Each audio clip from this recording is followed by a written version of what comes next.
High, high আজকে আমরা শিখবো কালার। কালার এটা কি কালার?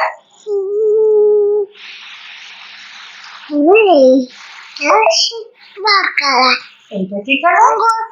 রেড কালার এটা গ্রিন কালার এটা পিঙ্ক কালার এটা রঙিন কালার এটা ব্রাউন কালার, ব্রাউন কালার এটা পিচ কালার, পিচ কালার এটা হোয়াইট কালার এটা ইয়েলো কালার এটা রেড কালার এটা গ্রিন কালার, গ্রিন কালার এটা ব্লু কালার এটা এটা ব্ল্যাক কালার ভেরি গুড চিকি, সে বাই। না হে বাই নয় bye like and subscribe. Like and subscribe thank you, thank you tata. Tata